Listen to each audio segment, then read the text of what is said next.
சுவாதி கொலை வழக்கில் கைது செய்யப்பட்டுள்ள ராம்குமார் சென்னை ராயப்பேட்டை அரசு மருத்துவமனையில் சிகிச்சைக்காக அனுமதிக்கப்பட்டிருக்கிறார்.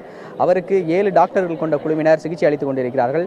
இந்த நிலையில் எழும்பூரில் இருக்கக்கூடிய 14வது குற்றவியல் நடுவர் நீதிமன்ற மேஜிஸ்ட்ரேட் கோபிநாத் இன்று காலை 11:35 மணி அளவில் ராயப்பேட்டை அரசு மருத்துவமனைக்கு வந்தார்.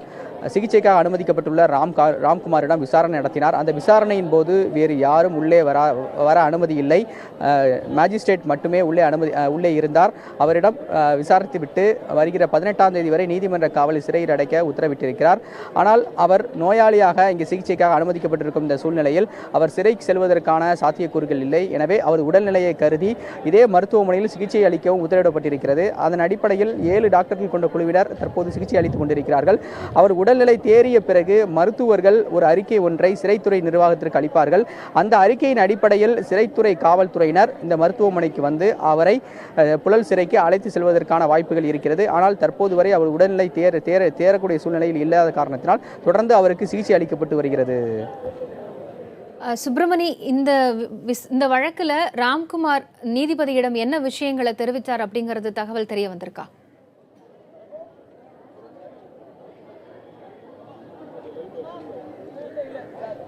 15 நிமிடம் மேஜிஸ்ட்ரேட் அவரிடம் விசாரணை நடத்தியிருக்கிறார். அந்த விசாரணையின் போது வழக்குகள் தொடர்பான சில கேள்விகளை அவர் முன்வைத்திருக்கலாமா என்ற தகவல்கள் தெரிய வந்திருக்கிறது. ஆனால் முழுமையான விவரங்கள் இதுவரை தெரியவில்லை.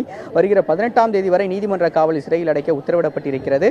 ஏற்கனவே நெல்லையில் அவர் மேஜிஸ்ட்ரேட் முன்பு ஆஜர்படுத்தப்பட்ட போது அவர் வாக்குமூலம் அளித்திருக்கிறார். கிராம நிர்வாக அதிகாரிகளும் அப்போது உடன் இருந்திருக்கிறார்கள். அந்த வாக்குமூலம் வீடியோவாக பதிவு செய்யப்பட்டிருப்பதாகவும் தெரிய வந்திருக்கிறது.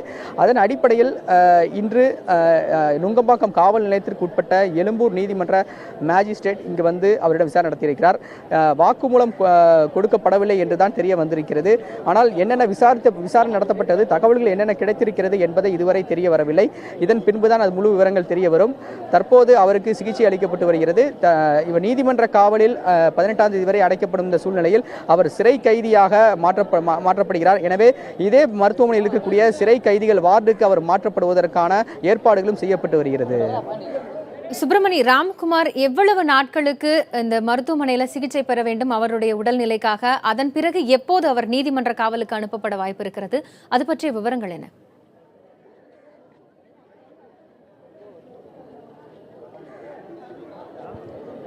ராம்குமாருக்கு 7 டாக்டர்கள் கொண்ட மருத்துவர்கள் சிகிச்சை அளித்துக் கொண்டிருக்கிறார்கள். இன்று காலை 9 மணி அளவில் ராயப்பேட்டை அரசு மருத்துவமனையின் டீன் நாராயண பாபு இந்த மருத்துவமனைக்கு வருகை தந்து அவருடைய உடல்நிலை குறித்து மருத்துவர்களுடன் ஆலோசனை நடத்தினார்.